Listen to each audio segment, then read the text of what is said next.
Alright, hello everyone. Aiden here once again, back at it with another video.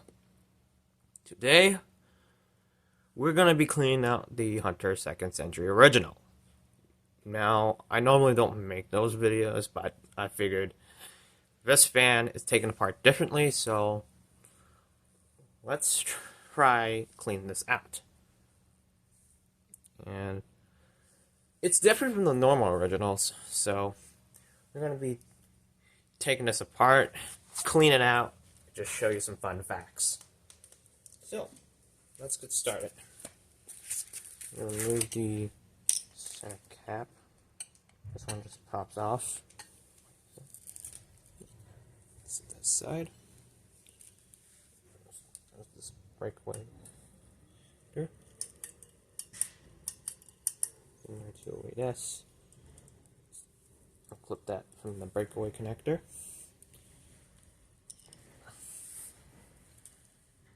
Two screws on the cap.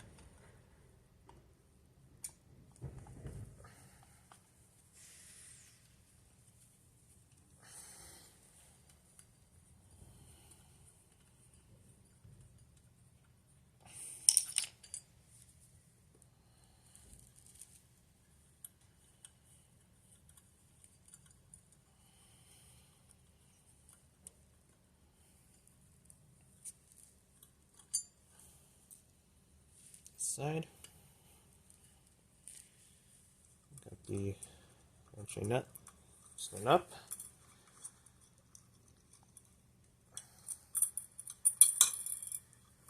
Okay, so switch right out.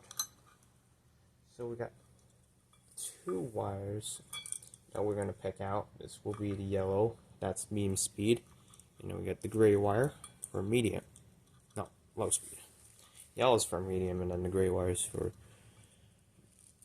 low speed. So, yeah, I'll be right back. Okay, I'm back. I don't even remember where I put my paper clip at. So, I'm going to use this pick from the Motorola Moto E phone. So, I'm just pick out the wires. Pick the yellow wire out of 2. Pick the gray wire out of 3. Okay. So, just about like any other original, I never cut. Oh, no, not cut. Sorry. I never pick the 4 wires that out of the reverse switch that goes back down into the motor, because once you pick it out, they will not go back in. So I'm going to cut the 4 wires halfway. It's going to be red, white, blue, and brown. Those are the 4 wires that go back down in the motor. So go ahead and cut those 4 off. And that, I have a wiring harness. So that will be easy. Push all the wires out. Let's see if I can allow the down rod. Oh, I think, and it's stuck. I think that one of those butt connectors are the reason why. Oh, now I just all the butt connectors make it snap. Yeah. Oh well. So, yeah. I mean, if I am going to use a longer down rod, I would have. No, lengthwise. But, I am mounting this on a standard ceiling, so it wouldn't be too much of a big deal. But, yeah. We'll go up top the motor.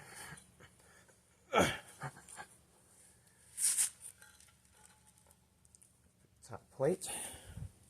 Now there are 4 screws that hold the top of the motor housing. So this logo fell off because Just cleaning it with that spark fiber, and then it fell. So, move the 4 screws that go hold the top plate, faceplate.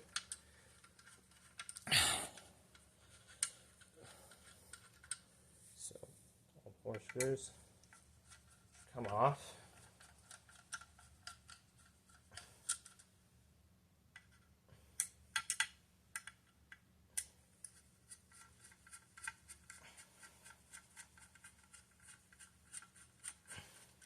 That should come right off faceplate. So we'll just hold the screw further.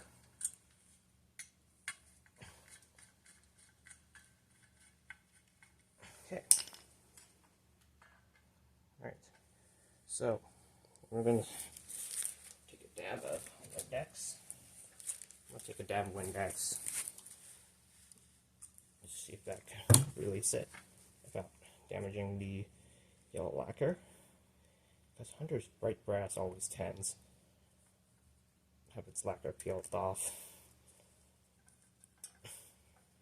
And yeah, I'm thinking about replacing this tape because it's already worn out anyway. So I got the bottom plate off. So we will set the bottom plate aside and flip the fan on back down. Or upside down.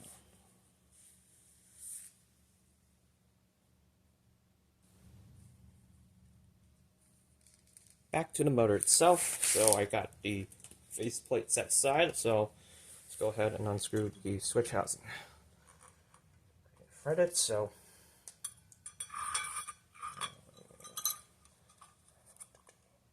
to do. Alright. So right hand threaded the same way as the standard originals.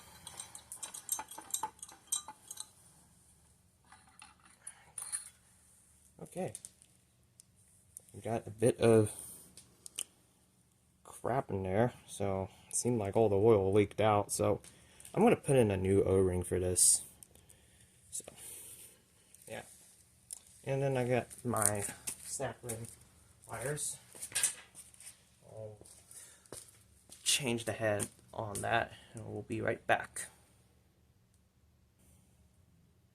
You know, I'm not going to bother looking for my heads or the snap ring pliers, so let's just deal with what we have now.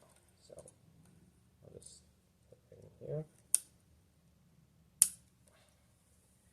Sometimes these can pull a fight. Oh, and the O-ring is sitting on the lower shaft. No wonder. I think it's in a different bag or some crap like that, but what I'm going to do here,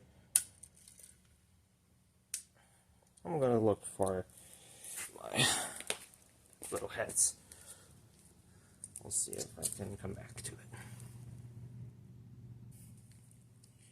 Okay, I finally found my .074 snap ring plier heads. So, I'm going to pull it out gently. These things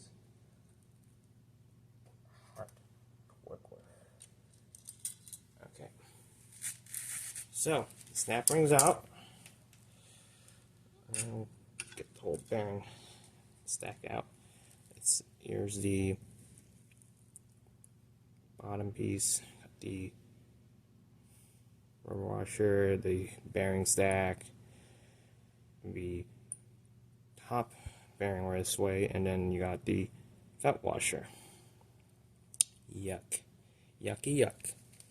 Set that aside. And the rotor, I'll slide it right out. Gross. That's disgusting. And, yeah,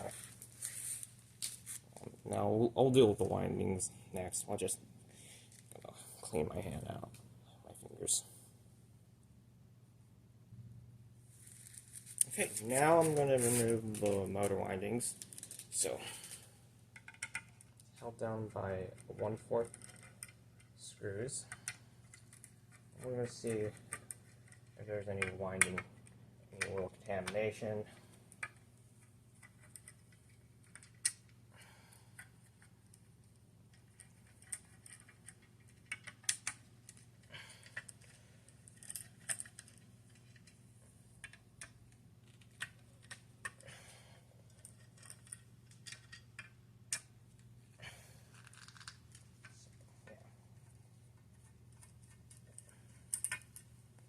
And these black spots seems like come from oil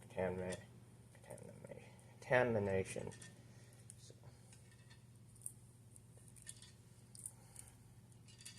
okay, set the screws aside. Just go ahead and disconnect the wiring harness from the windings. One side up. The aux connector. Disconnect that from the motor winding.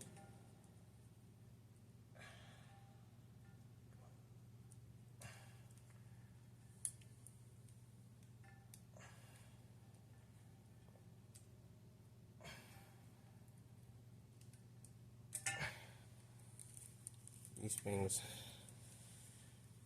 aren't as easy as you think. Let's see.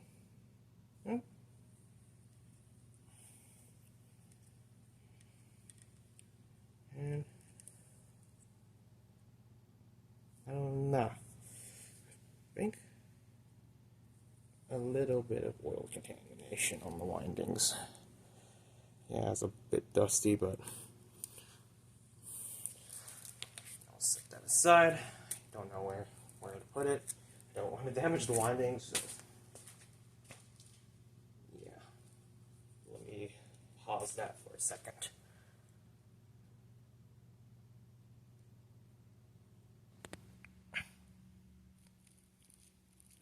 And here's the capacitor. This is the same one used with the Hunter Originals. The tab here broke, but the capacitor seems to work fine, so I'm not sure if that's a crack inside willing for the capacitor to bloat, but I'm gonna check the value. It says part number 63757-02. I think first quarter 1996, but I could be wrong. But yeah, looks like inside the capacitors possibly might be a bloat, but again, I'm gonna check the value on that one. I just hope it doesn't blow my windings away.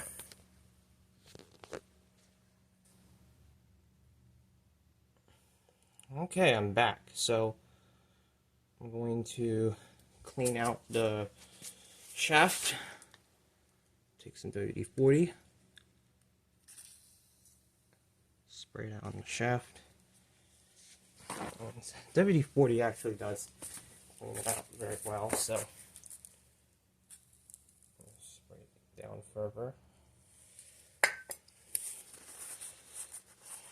Just to work, just to cut down all that gunk.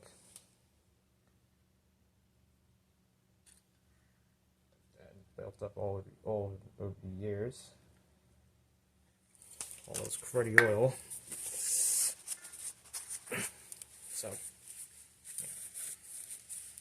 I'm going to take the pick, add to its spiral groove.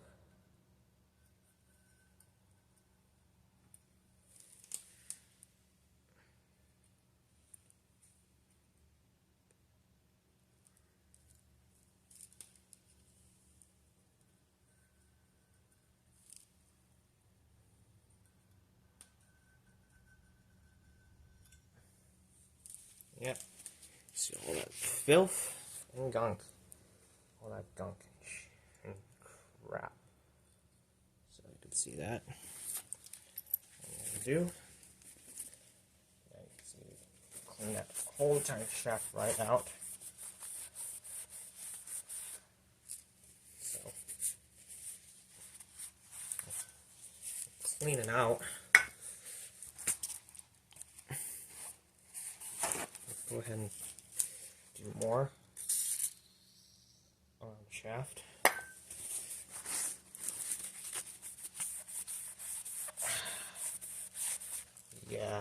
Yeah, I think it might have suffered through shaft wear.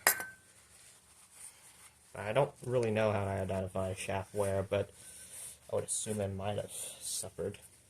So, now I'll just clean it up all around. I'm going to clean it up. Very disgusting, though. Very disgusting. This crap. And it just, I think the WD-40 crap itself on the carpet. Alright, so that cleaned up way much better. So, yeah, get at the spiral. So, yeah, get at the spiral grooves. Next.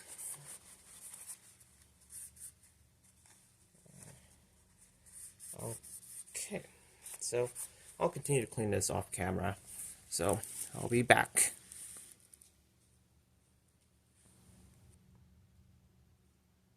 Next up is the switch housing. It's pretty dirty. So we'll go ahead and take this off. So you can see here, there's actually 4 screws holding it. So, and here's a fun fact.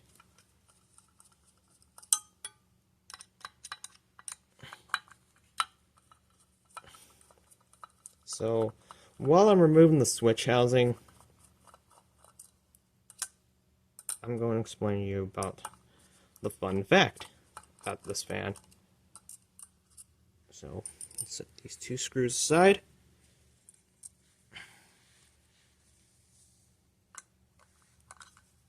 Oh, I thought it was... Okay, good.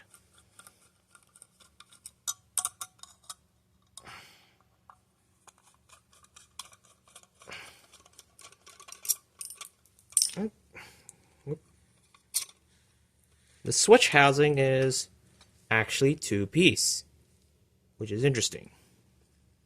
Hunter hadn't done this since like mid to late 1970s.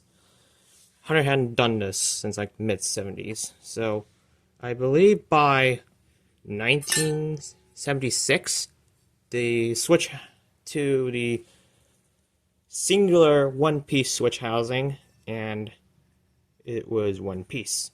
So I thought it would be interesting to show you that this one is 2-piece. Yeah, there are the threads tapped on the bottom for this to go on to the lower switch housing. So once again, Hunter hadn't done a 2-piece switch housing since the mid 70s. So by 1976, they went to a singular switch housing, a singular 1-piece switch housing. But it was plastic until 1980, when they went to cast pot metal. See here, here's the bracket. And that just sits underneath the switch housing. Like that. So, but, let me clean this out.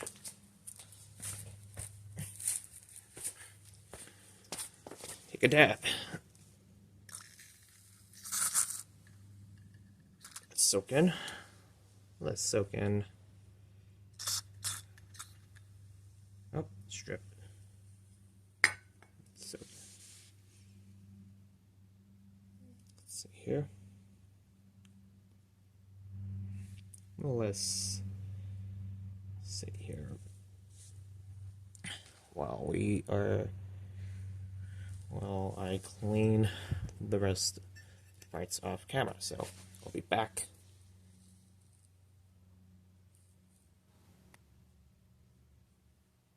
Okay, I think we're doing okay, so let's go ahead and clean this up.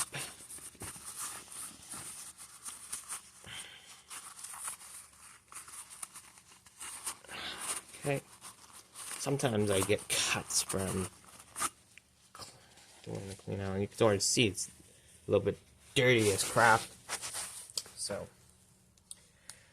yeah. And you see, as a collector, you can obviously tell this is why you should always check the oil on your Hunter Originals. And this is why you do an oil change. Yeah, I'll dab some more, but I'll just dab some more.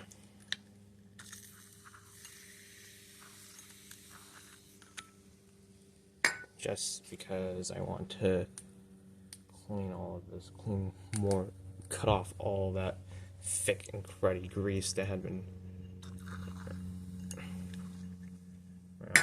And I just realized that my WD-40 can is leaking, so I'll just let it soak, and we'll go to the bearings next.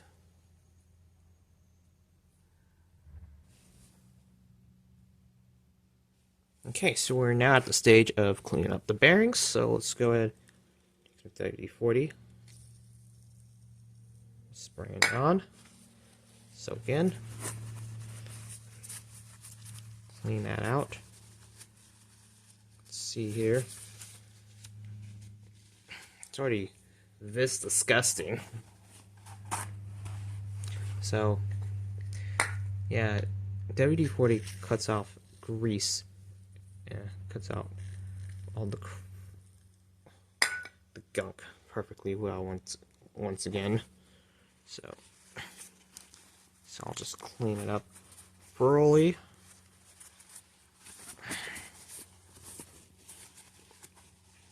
And they are slimy. They are so greasy once you use the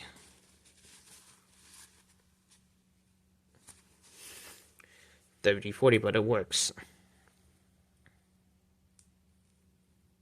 So I'll do the same for the top.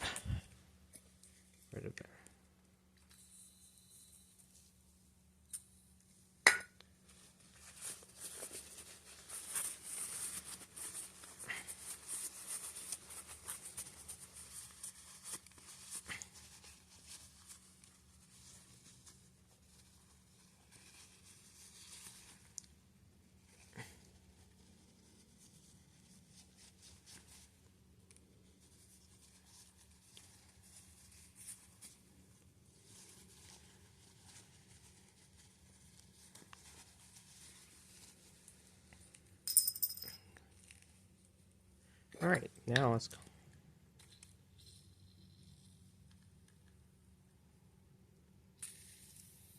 Alright, so clean up thoroughly.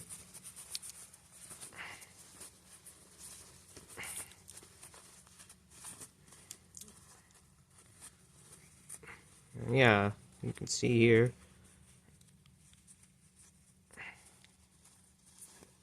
It's cleaned up nicely.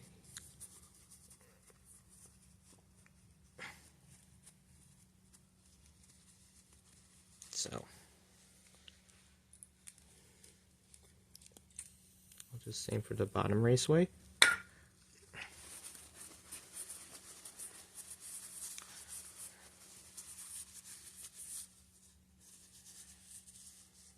Pure F8N from China. Alright, so let's see here. A bit more thorough clean out.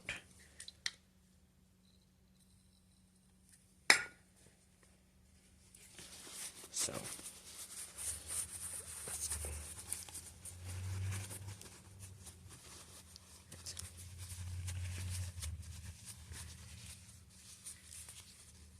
here at the end.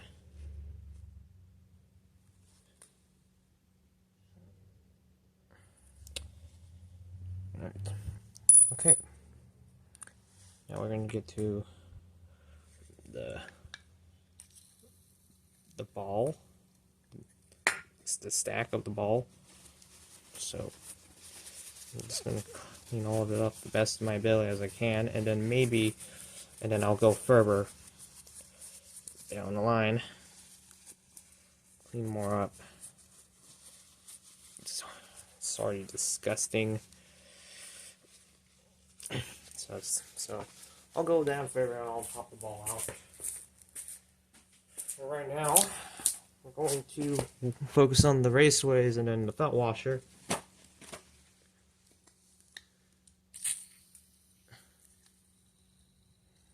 Soak it up. Soak it in. This is like disgusting. Like as disgusting as the last year 2002 USA original I have in the living room currently, but that cleaned up nicely. This is super dirty, you can already tell.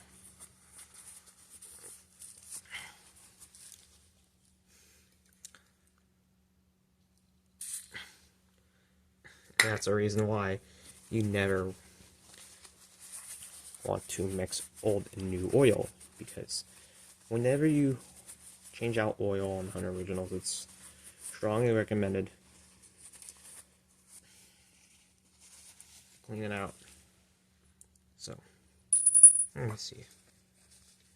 I'll clean up the nozzle. And last but not least, the felt washer. The ball, I will do that later. I've used up so much of all these paper napkins. It's already dirty at this point.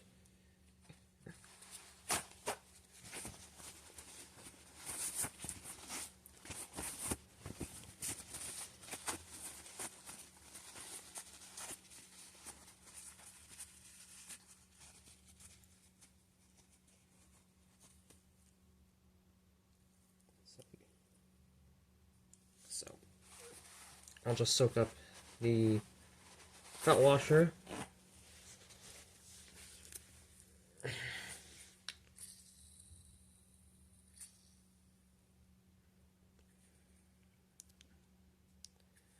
And I will take the ball out of the bearing stack.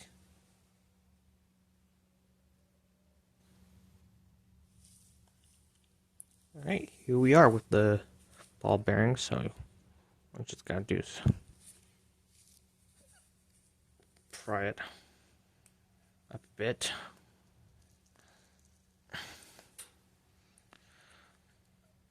Some of these are hard to pry. So, I think I have a screwdriver. I got a mini pick, so I can pry it out.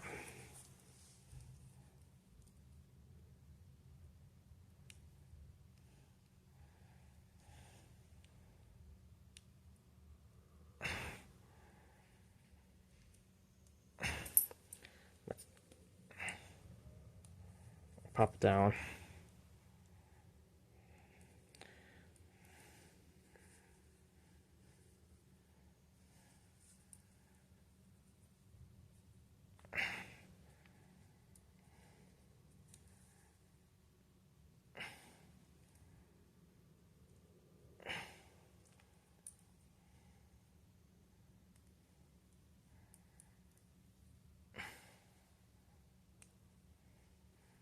One, two, three, four, five, six, 7.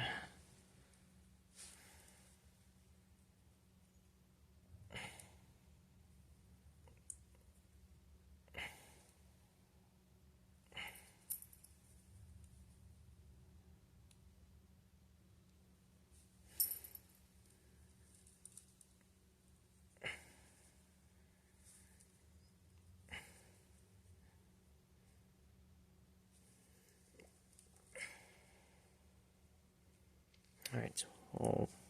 Oh!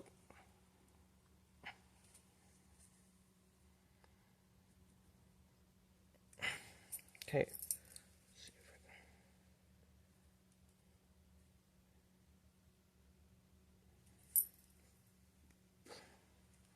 8.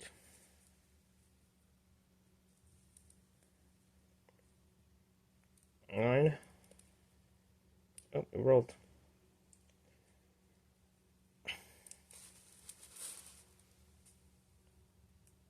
10.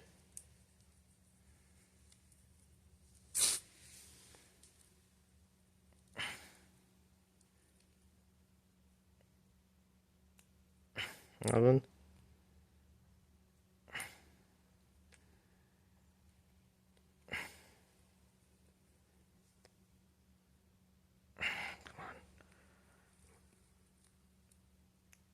12.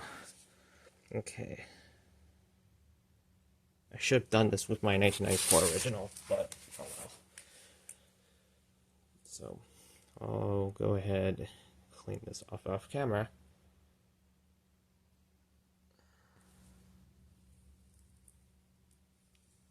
Okay, I'm gonna clean the little ball.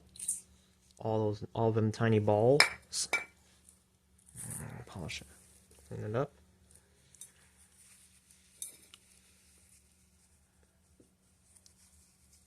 Cut the grease out.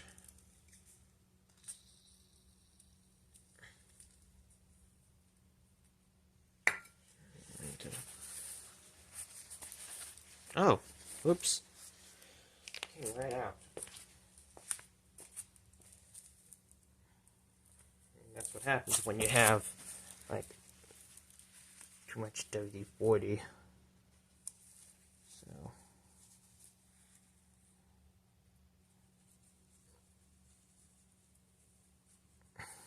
All's cleaned off nicely, but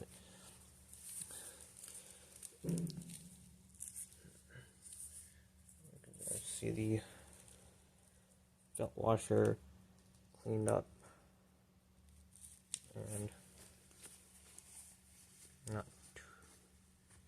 It's still dirty, but regardless, but I'll clean it up more. So continue that off camera, and we will be back.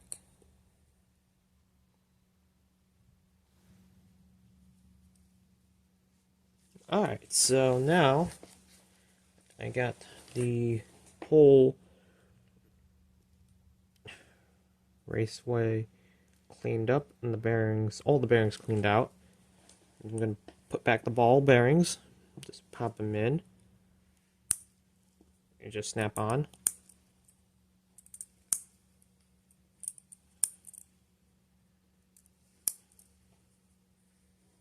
So.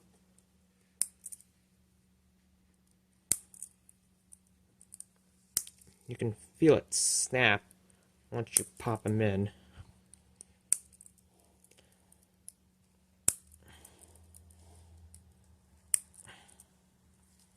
So here is the bearing. Both of the raceways.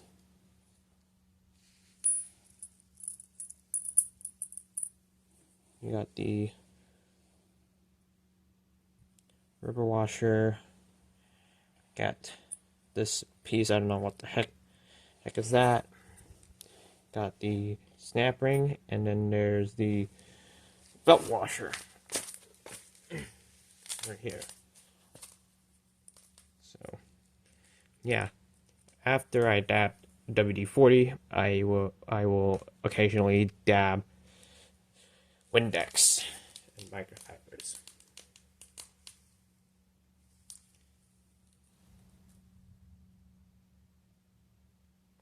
Okay, here is the progress on this wash housing. You can already tell we already got some crankiness off. Let's just go ahead and paper towels.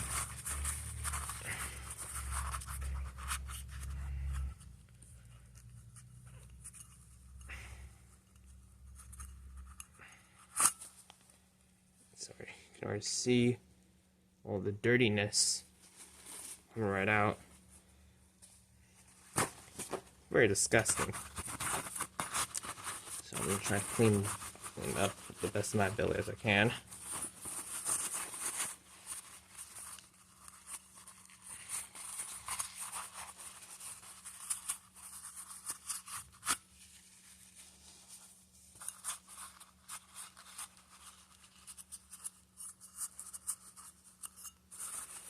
I will put in a new O-ring, even though some of them, even though it would possibly be fine to reuse the old ring, but I just want to actually use a new one just in case. So, sorry, this is getting tough to get cleaned out on the inside, so yeah. They get tougher on the inside because you don't get enough room inside the switch housing. The shaft is in the way, so it is technically press fit, but can't really do anything about that. Oh, never mind. It's not press fit. Sorry. They don't actually press fit the shaft. They actually had the inside shaft cleaned. So, yeah. So, I think a toothbrush would be easier, but I occasionally do it this way.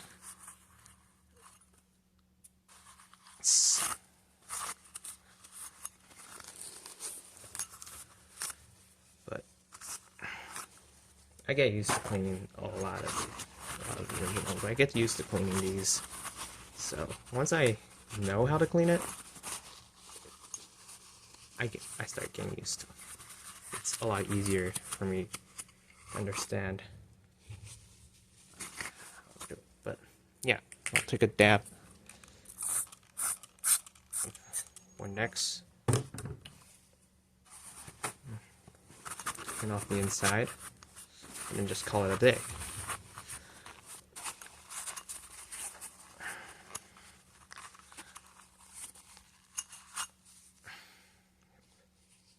And yep, cleaned up nicely. And just, I got stained on.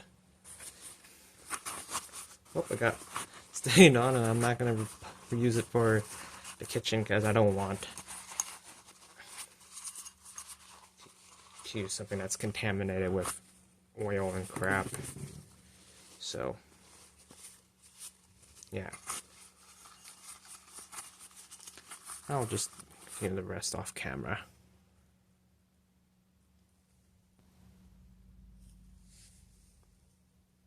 And here's the rotor. It's dirty, bottom to top. We're gonna clean this up in the rotor. So I'm gonna stick the straw inside.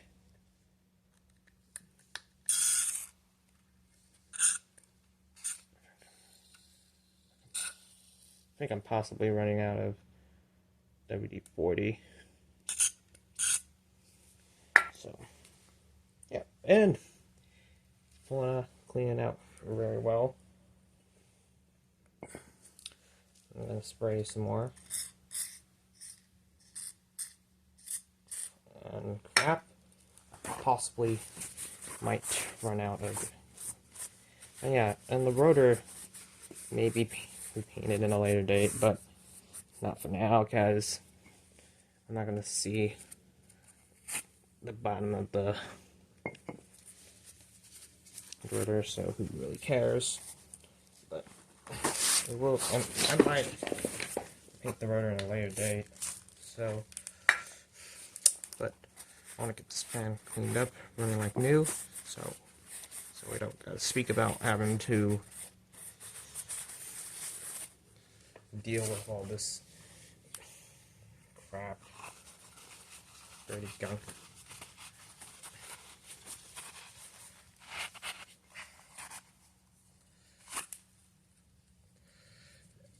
Alright, here's the top. And then later on I will take a dab at it with Windex off camera, so I'll get off the rest of it.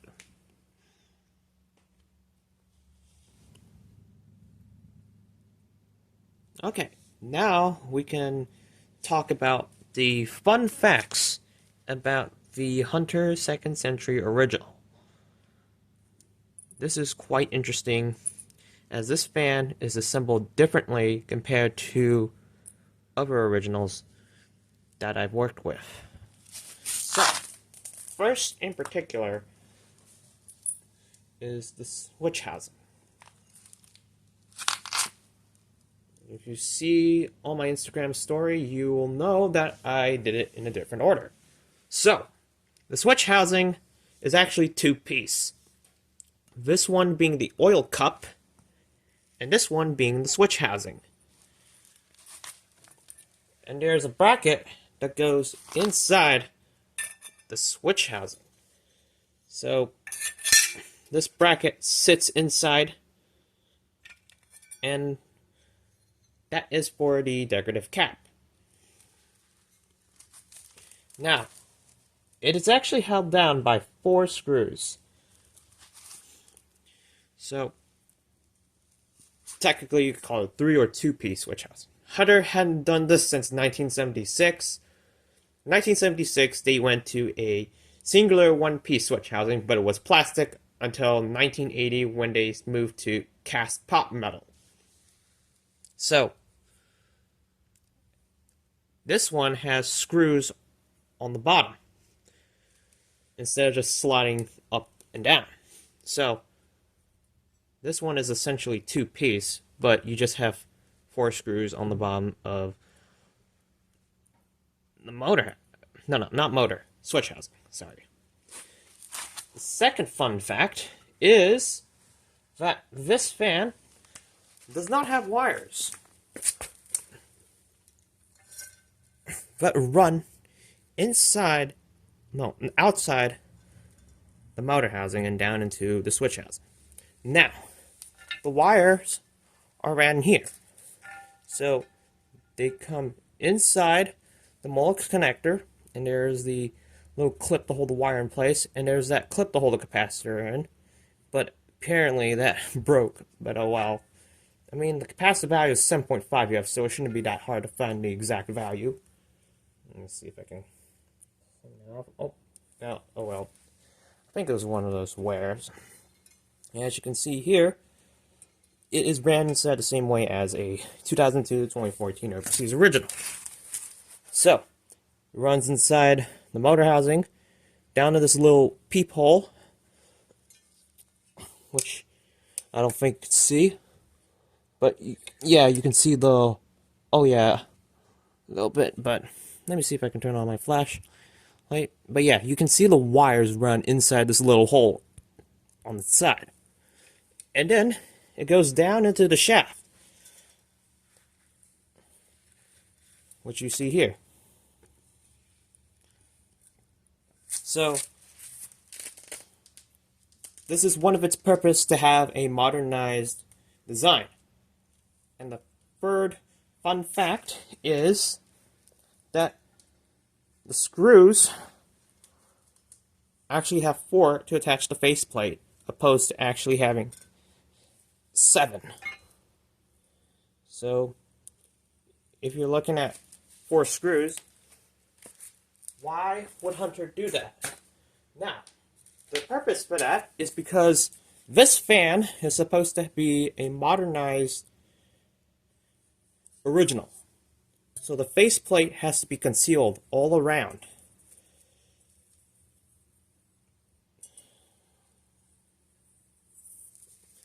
So, in order to have this fan to be achieved to be modern, they cannot have screws on the bottom of the faceplate. In fact, they would actually have 4 screws going down to the faceplate from the top of the motor housing. So, I'll show you.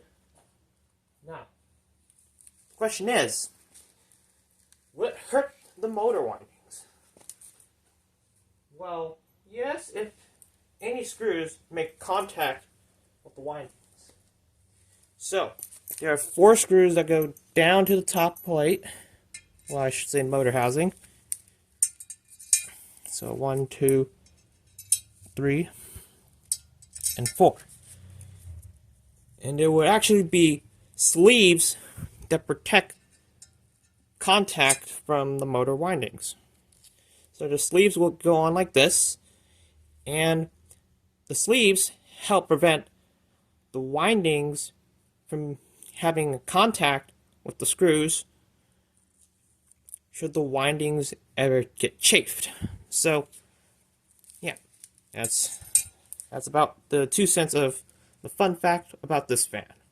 So I'll go ahead and clean it up further, and we'll go ahead and reassemble it.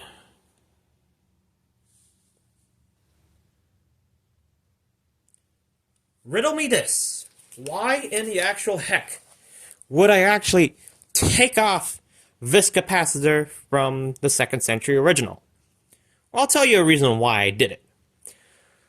When I looked at the capacitor, I was under suspicion of this little slit inside.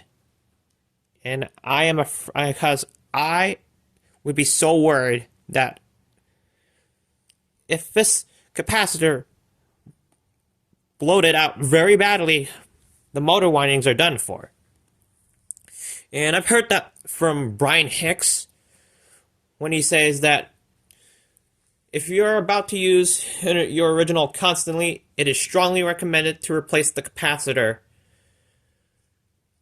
And as you can see here, there's this little slit inside, and that's what got me worried about.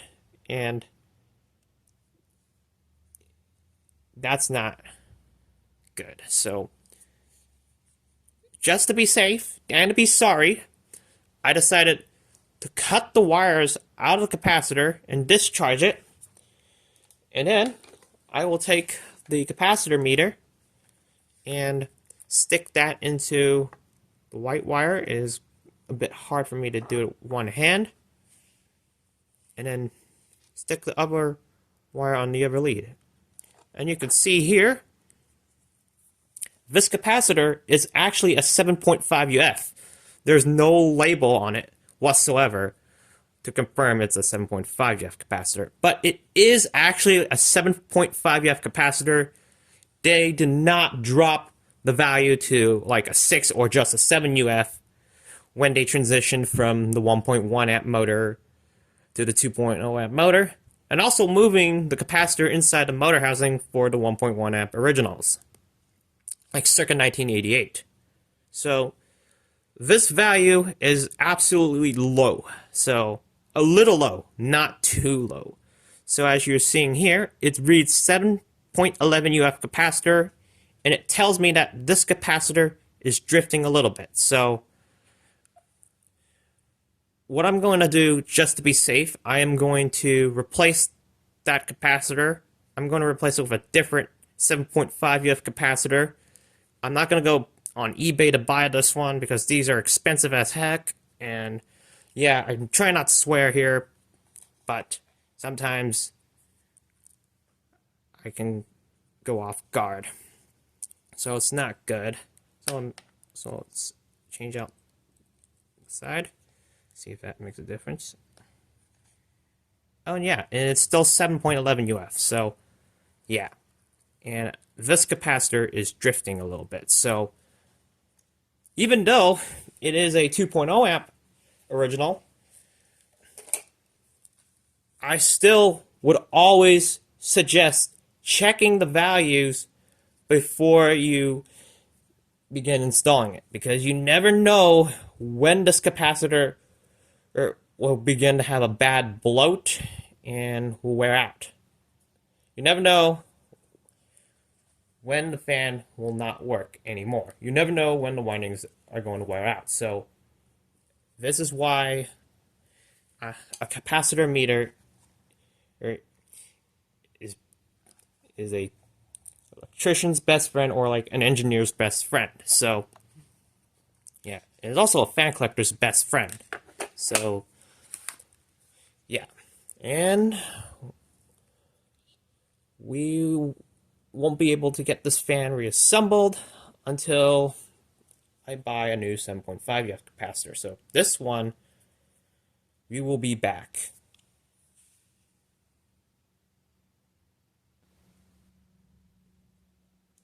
Alright, I'm going to reassemble the switch housing.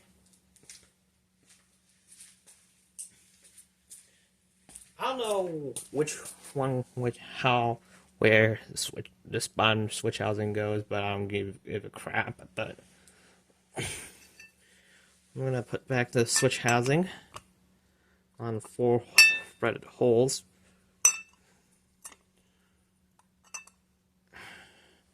Okay. Mount the switch plate right here. Okay. I have a screwdriver to do this. It's magnetic. So it's a little bit difficult, so I'll put this back on.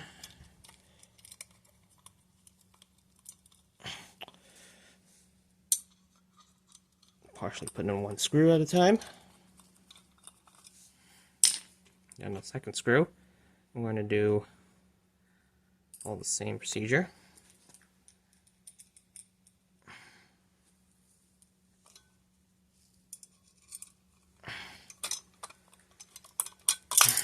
Oh, kind of scratched the inside of the switch housing, but I don't care because it's the outside of the switch housing is what I care about more.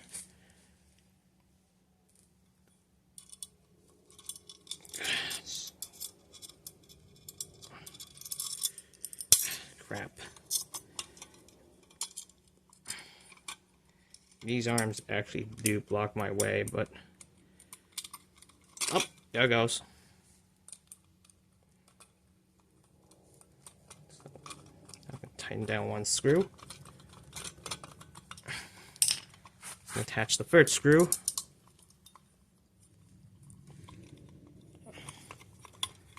And the fourth one.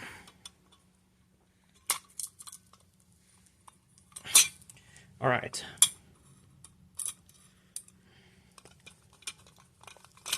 All right. Just hang down all 3 screws, all 4.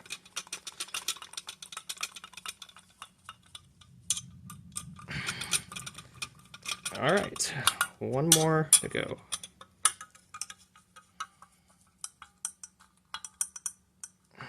One.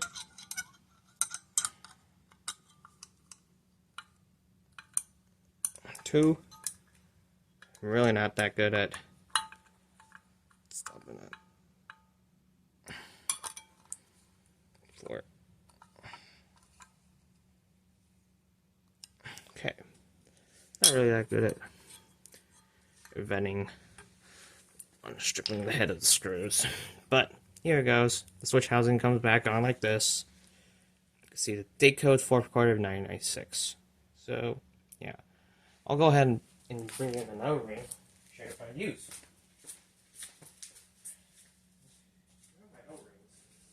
There it goes.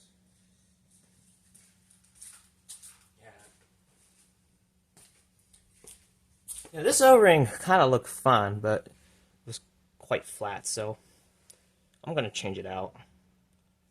So I have Danco number 40 O-rings, so they work really well. Jack might know how to use them, and works immensely well. So open one up.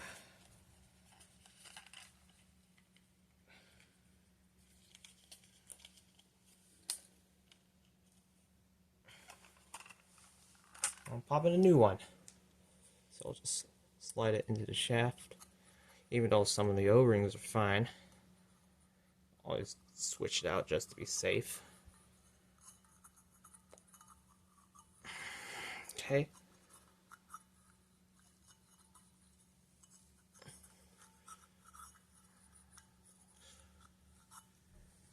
Alright. So, see if I can find my screwdriver. No, I'll just use. Let's use this. push it down inwards. It sits on the bottom.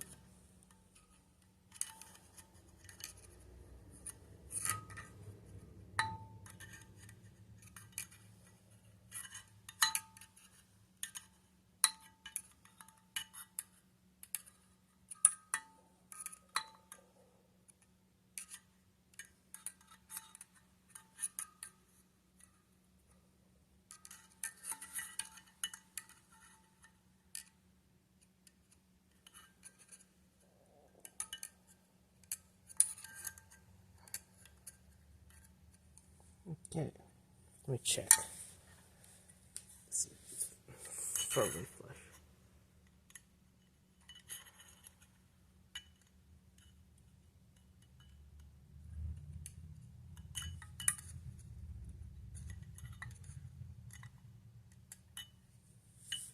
Okay, so I got a new O-ring installed.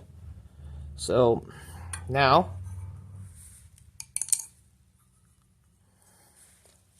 it should hold the oil.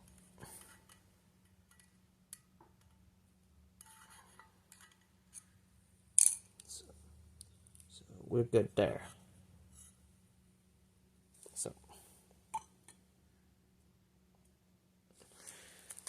yeah, and no wonder why this old O-ring went like flat or something, but I don't reuse old O-rings. I just tend to replace them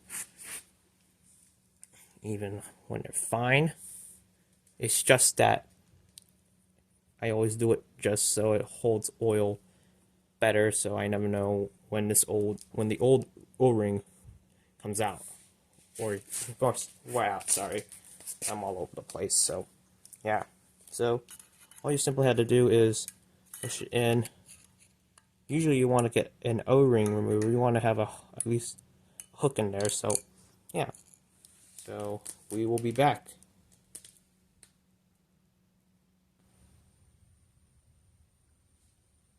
Alright, here's test number 2 on the capacitors.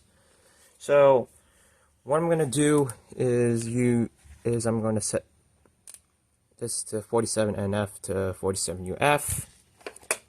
Doesn't matter which leads I pick.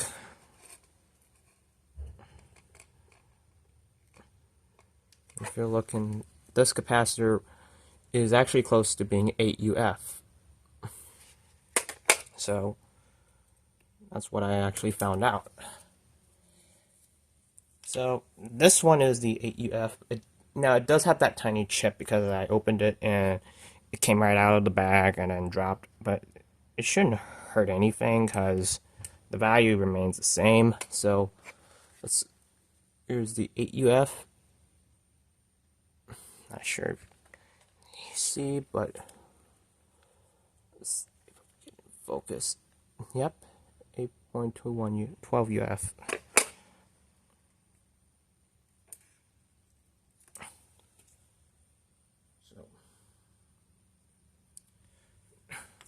The last one is going to be the 7.5 UF,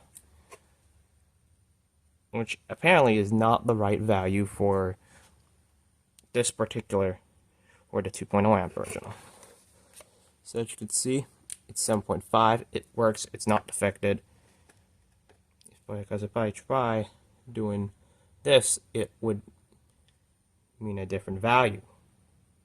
Let me see if I can separate it. So this one's at 7.2 UF right now.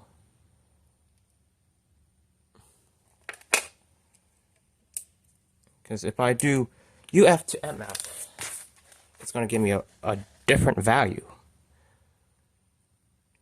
So the best bet is to set it to NF to UF. So let's do the 8 UF again. This is what happens when you set it to NF to UF to MF. It's 8 UF. And last but not least is the original 8 UF capacitor.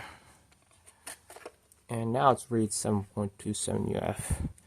Last time I had it on UF to MF, it was reading 7.11. But yeah, And I also do want to show you the current draw.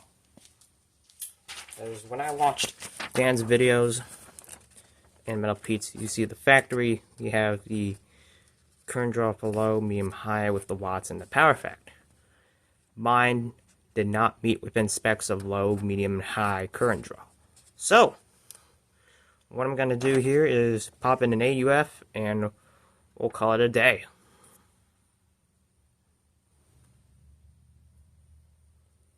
Okay, so we're going to put in the new 8UF capacitor. So I'm going to wire this in. So it does not matter which leads go to which. So it's just pretty much the same.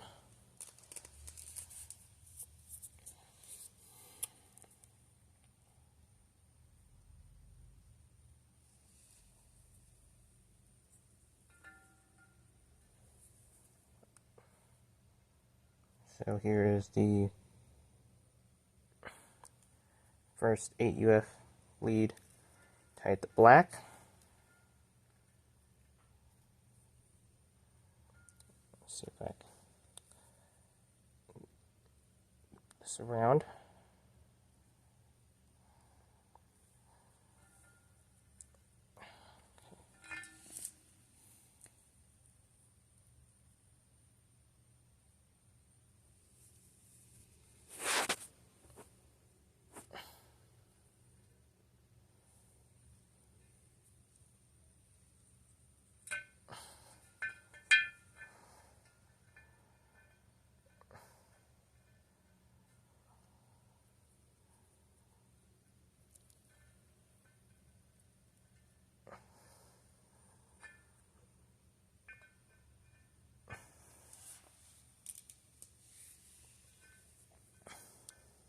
Okay.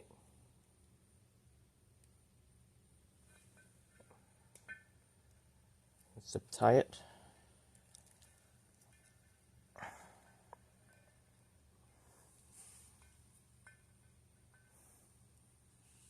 I'm going to zip tie from here because this one's, so I want to make sure the rotor is free from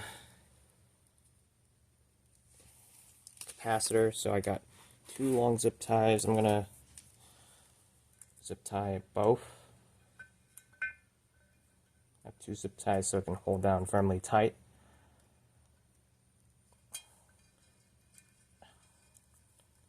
Slowly.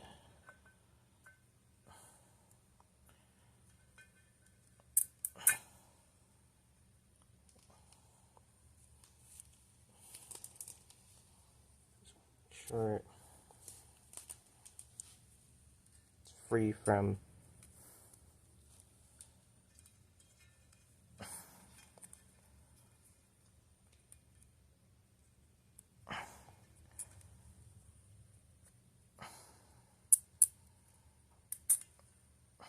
okay.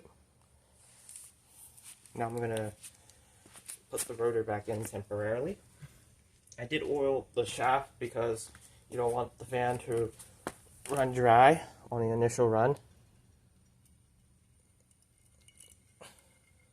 That's what I heard from Jack Miner. And then also watch Dynatrack's videos, and that explains it.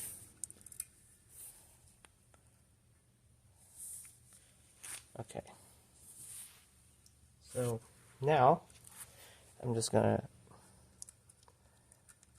slide it back right in. Now it's time to hold the capacitor firmly tight.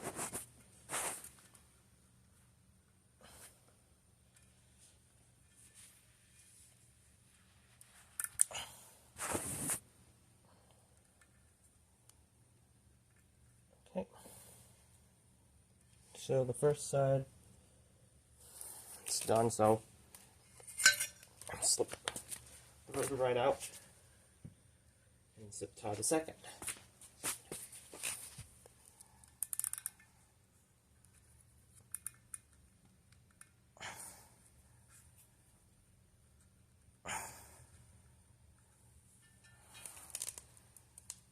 So Now with this firmly tight, it's not going anywhere.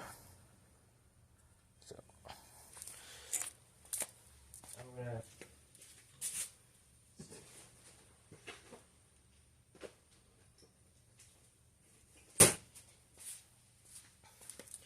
gonna cut the two tails off. Oh, forgot. I have this.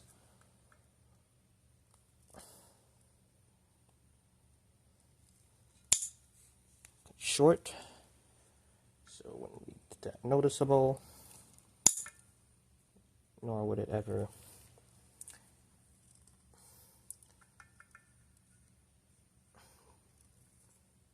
bind up on the rotor. So I cut it short so the capacitor can be firmly held down. And we're going to put the windings back on. So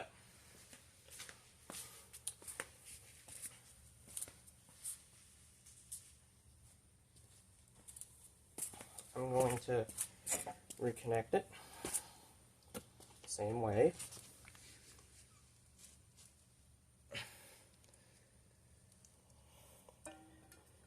Slide it to where the rotor is at.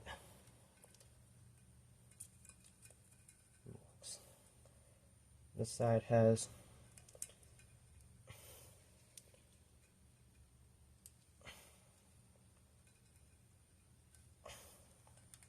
plugs, so I'll plug it down, and we'll put in the new motor, put in the motor screws. We'll attach the stator.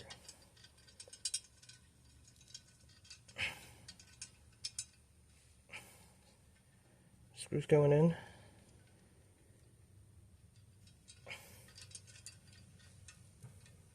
Or they're not lined up. Okay. Let's see if I can hang down the set screws on the motor windings.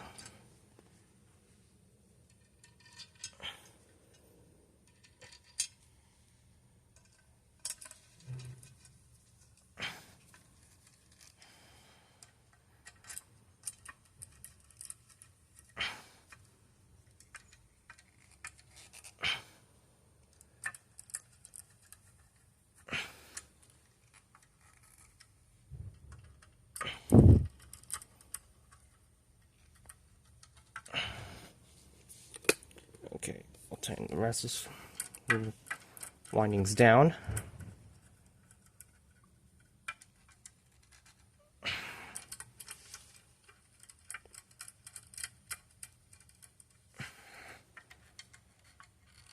And now we're going to repeat this whole same process. 1, 2, 3, 4, 5, 6, 7. Okay, good. So now we have 7 screws attached. I'm going to reinstall the rotor.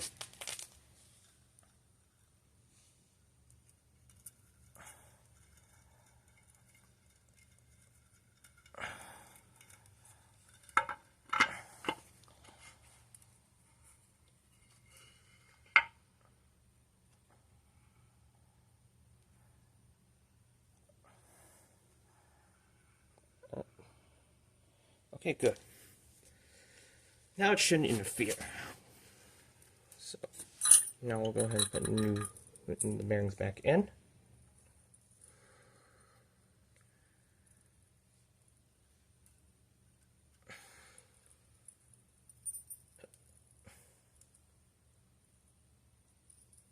Whoop. And the snap ring is right off, but not for this one. Alright.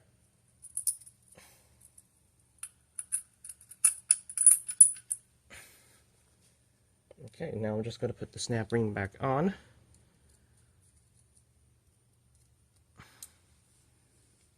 Wide.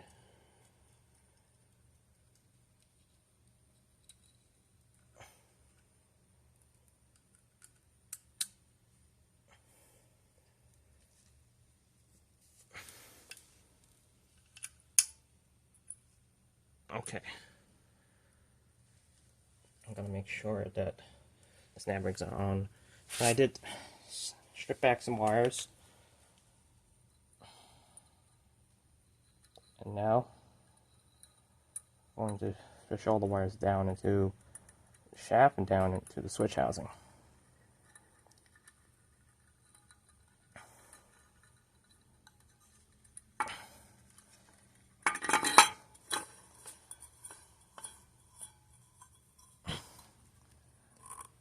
Okay.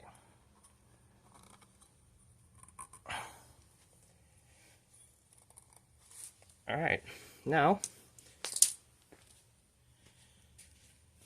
I'm going to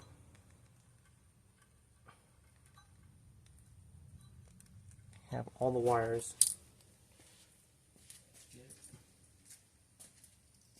so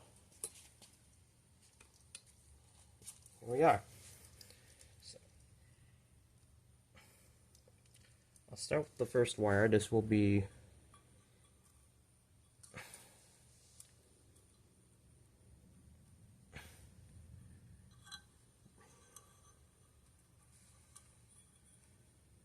red, which we will connect that down onto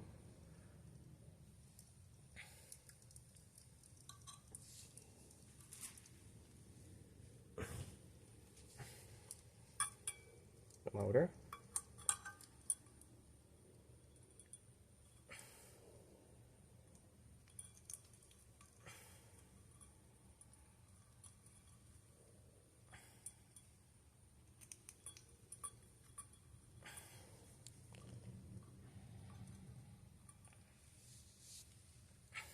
And I'm going to do the white.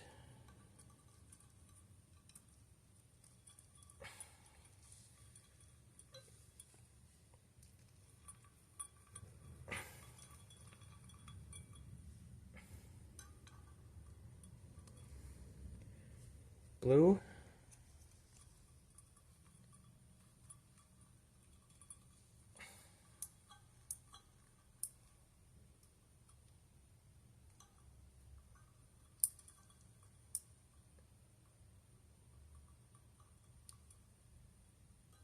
And then brown.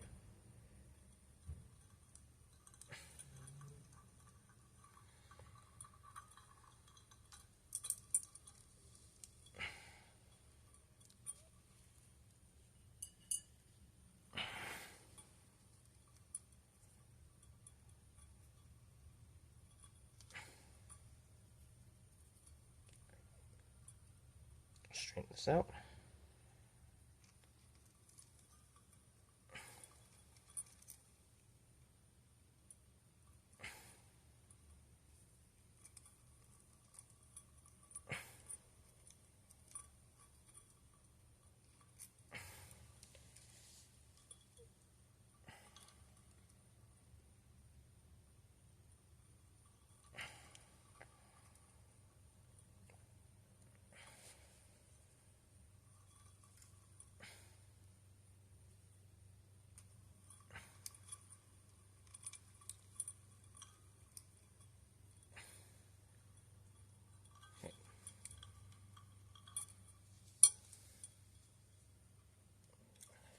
Chain is stuck.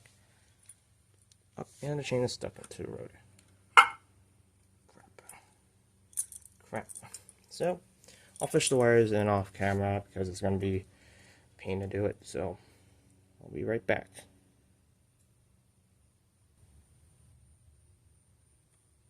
Okay, so now that the pull chain,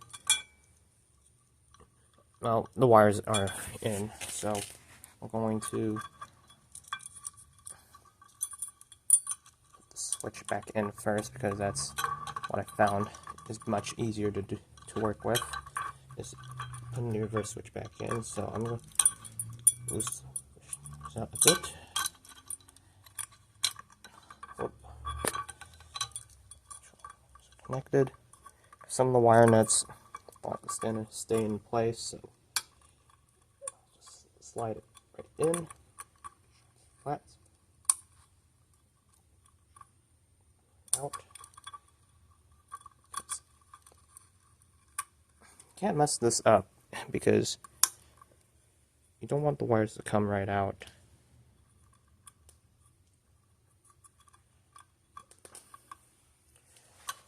So I'm going to put in the wires back onto the pull chain. So I'm here. I'm going to connect yellow to 2. And then gray wire. Slide it right out.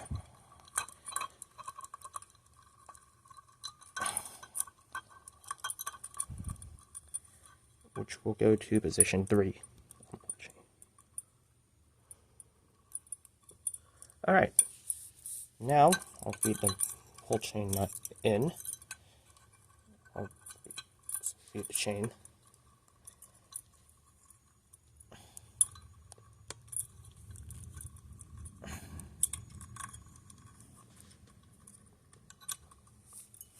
Slide the pull chain right in, and we shall get the fan back and running.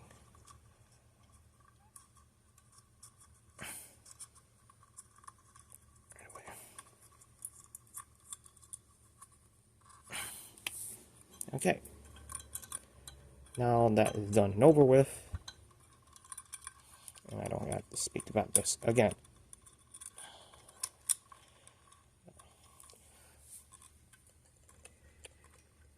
Okay, now I'll put the switch cap back on.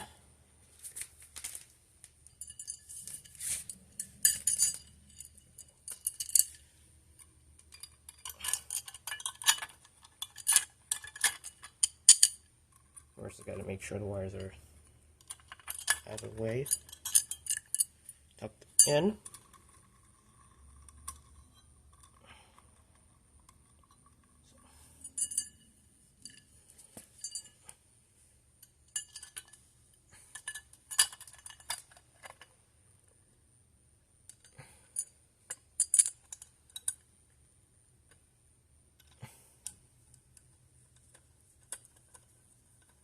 Okay.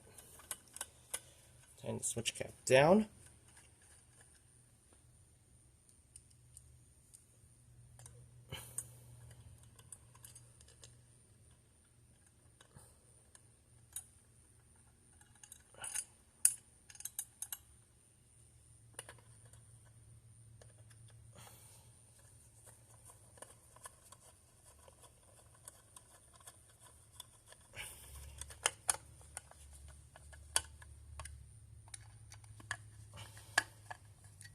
All right. Now,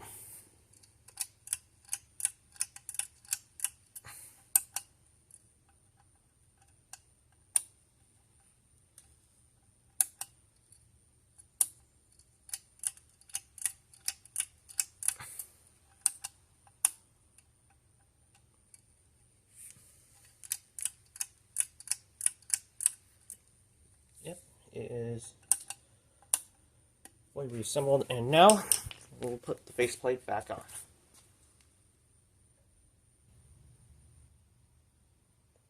Okay, so this is the tedious part, is getting the faceplate back on.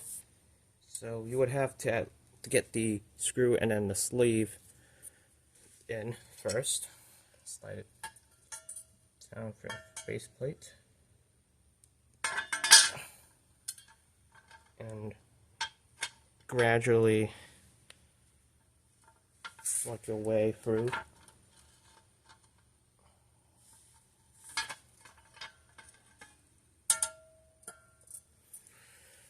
So this is an annoying part. So what I'm going to actually do is take the fan right out. Put 4 screws on the bottom of one first, so this will be easier for me to assemble because these screws like to slip right out. So, the first screw.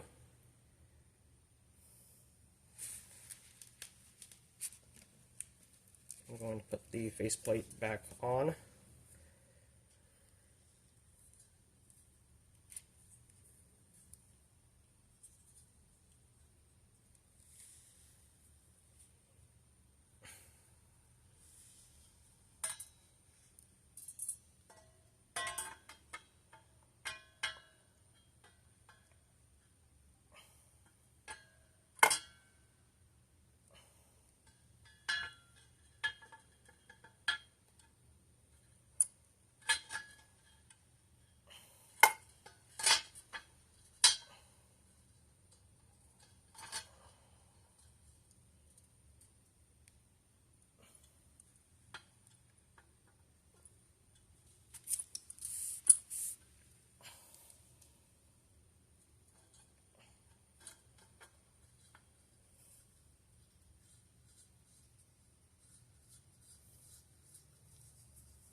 Third sleeve,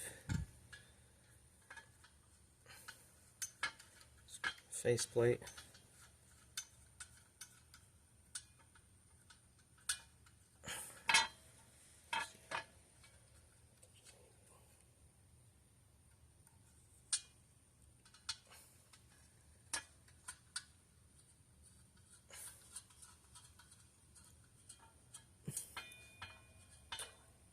okay, last one.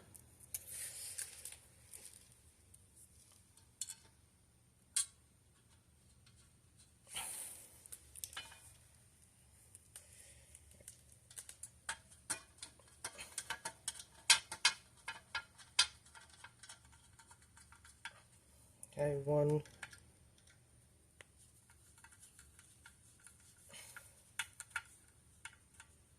2,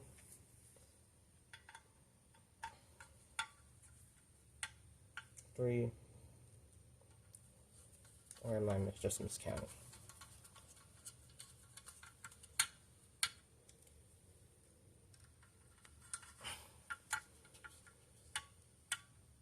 Okay, and we're done. So, now all that's left for me to do is test it.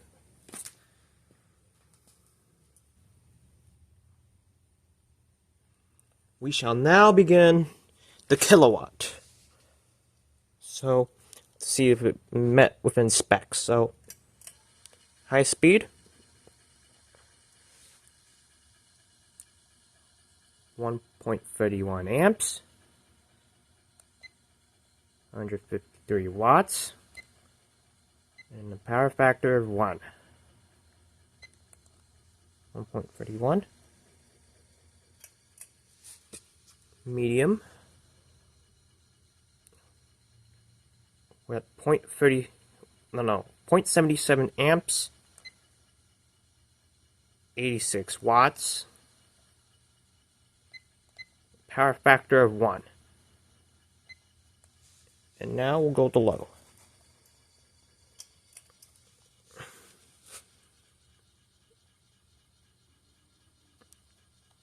0.3 amps, 26 watts, which we can round it up to 27 watts.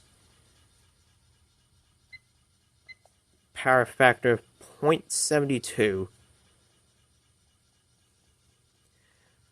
It's kind of low, but I mean, that's okay. And it says 0.29 amps, 26 watts, and power factor 0.72. I mean, then again, that's okay, because the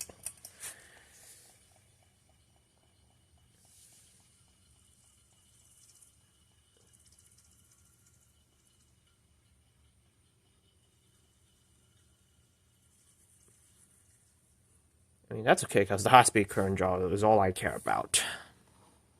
So let's go ahead and put updraft.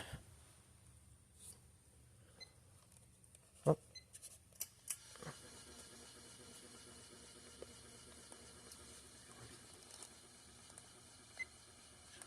2 watts. 1 medium.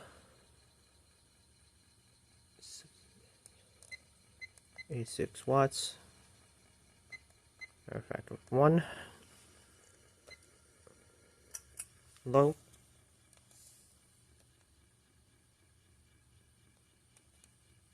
0.3. 27 watts. Power factor 0.73.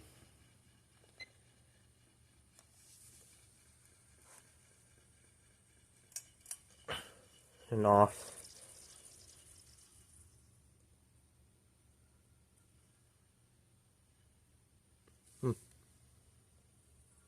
There might be some shaft wear. Yeah, I think the shaft wear is causing it. Scrape. But, yeah. And now we're going to do one last thing before I put this up.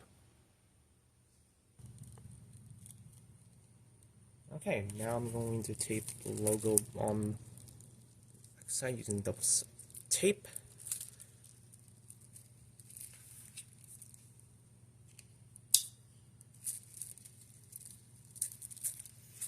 I'm going to cut off the back gently.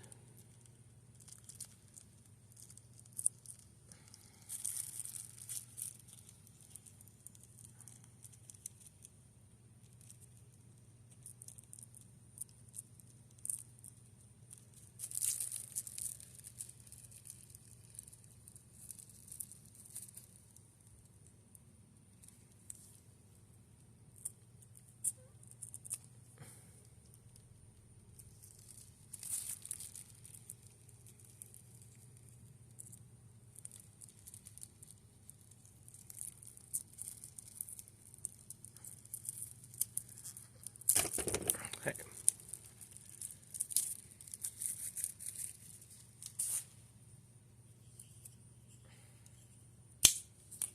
Ideally, it would be better to use scissors for this. And now, last thing to do is to put the tag over it.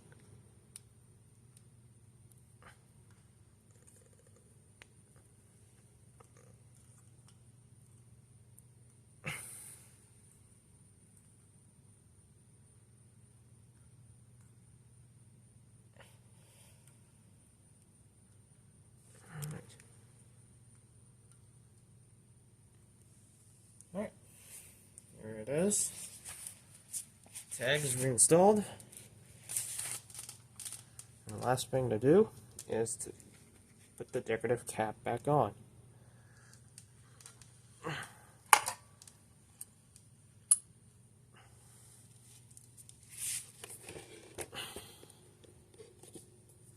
Okay, here's the cap, back in.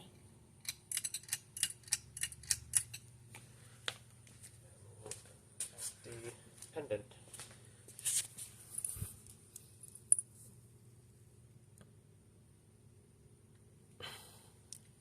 Snap it right back on. Okay.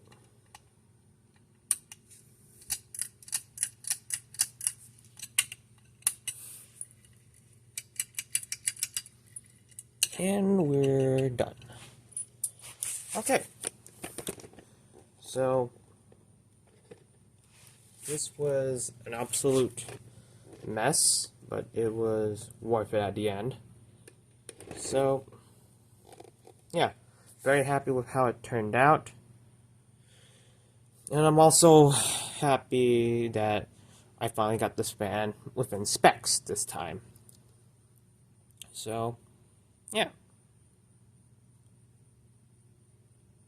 To take this apart again, it wasn't fun, but it was worth it. So yeah, it now has a new 8UF capacitor without any bulging or any slit between where the wires go to and the sides. Although I did chip off by one of them by accident when I was opening the package up. So yeah. So that's about it. With the motor clean out on the Hunter 2nd Century Original in bright brass. All that's left that is needed is a shorter down rod, and we'll be able to begin doing a demonstration video. So, thank you for watching. I hope you enjoyed this video.